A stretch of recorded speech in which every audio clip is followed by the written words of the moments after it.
Quando si pensa di acquistare un'imbarcazione, si resta attratti da quelle più belle, oppure da quelle più veloci. When you think of buying a boat, you are usually drawn to the most beautiful or the fastest, or even those from the most imaginative designers. But then most people don't actually buy any of these boats because reason prevails and they choose a boat that has some of these features and perhaps an advantageous price. Se siete d'accordo con questo concetto, If you agree with this concept, then the Endurance 30, built by CRANCHI, may interest you. Those in the sailing world know of this shipyard, or better said, know this brand. The shipyard, in fact, should be visited in order to understand what goes into building each of their boats. From processes that have no equal in all of the nautical field come quality products at a competitive price.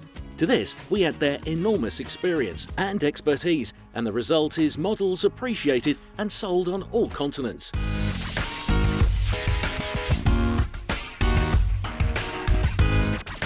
The Endurance 30 is a real walk-around, i.e. a model where you can actually move around on the deck.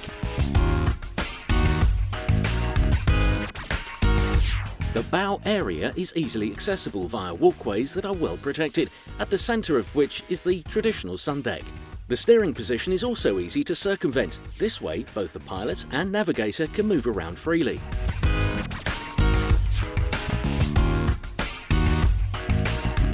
Doesn't this kitchen make you want to have a picnic on the sea? In front of it, there's a sofa, and you can add a table and seat up to 4 people by pulling out a seat.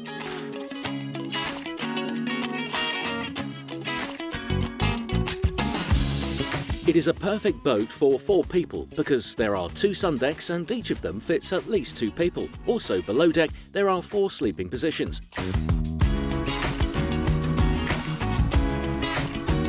At the bow, a double bed is attained by combining the 2 sofas arranged in a V, and under the cockpit there is another bed for 2. The interior height is more than sufficient in both the entranceway and in the bathroom.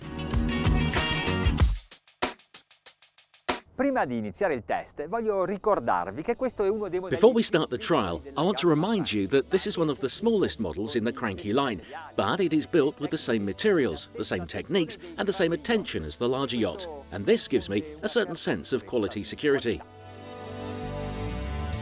Sull'Endurance 30 potete scegliere ben 5 diverse. On the Endurance 30 you can choose from 5 different engines, ranging from the 300 horsepower D4 diesel engine to a pair of 200 horsepower D3s, all from Volvo Penta. So from 300 to 400 horsepower diesel, single or twin engines. In between there are 3 petrol choices from 300 to 350 horses. In short, a wide range. On this model, we have a V8 petrol engine with 320 horsepower, the 5.7 GXI. Come si fa a scegliere quello giusto? How do you choose the right one? Just like with a car, if you go only a few miles from port and back, a petrol engine is okay. If instead you go on long voyages, well, maybe the diesel is better. Un pilota partirebbe così. A pilot would start like this. 1, 2, 3, 4 seconds, and we are planing. The revolutions rise quickly, as does the speedometer. We are at 5,000 RPM and at a speed of... Oh, no, wait a minute. We don't drive like this.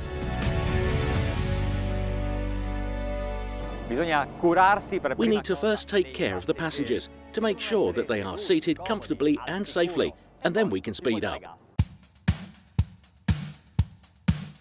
If I lower the trim and reduce the speed, I can find the minimum planing speed, about 10.5 knots. It is satisfying to feel that when you touch the gas, the boat reacts immediately.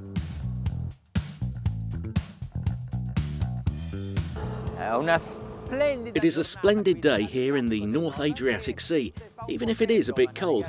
Sailing in the winter is nevertheless beautiful, and even more so with a boat like this. It is very enjoyable. 3,400 RPM, 20 knots as a cruising speed is not bad. Il fatto è che questi 8 cilindri a V The fact is, when this V8 receives a bit more gas, it becomes even aggressive, and you can feel it roar.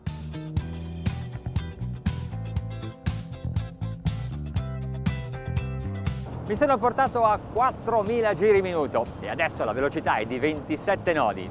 La barca è leggera sull'acqua. I have brought us to 4,000 RPM, and now the speed is 27 knots. The boat is light on the water and can be controlled beautifully because it is very precise.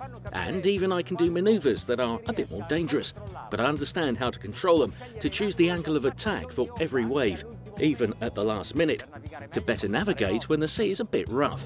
Queste evoluzioni These turns into the wake of another boat are necessary to test the hull, but are very dangerous. We are only doing them now because this is a trial. I thought that at midships, where they have to enlarge the V to give space for the cabin, the hull was too flat and it would slam the waves. It is not so, however. I can cut through the waves nicely.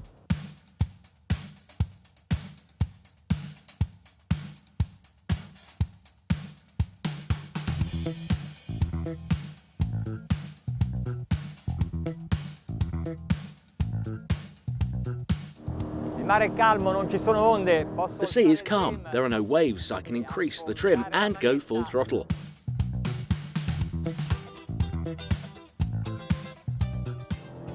Ho sentito un bip, è il fuorigiri del motore. Sì, perché siamo... I heard a bip.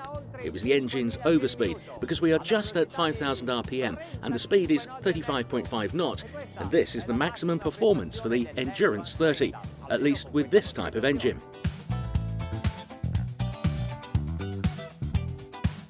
Se scegliete potenze più elevate, per esempio anche la coppia di motori da 200 cavalli ciascuno diesel, i D3, if you choose the more powerful engine, for example, even the pair of 200 horsepower D3 diesels, you would reach even higher speeds. But take care, because the cost of different engines on a boat like this size has quite an effect on the cost.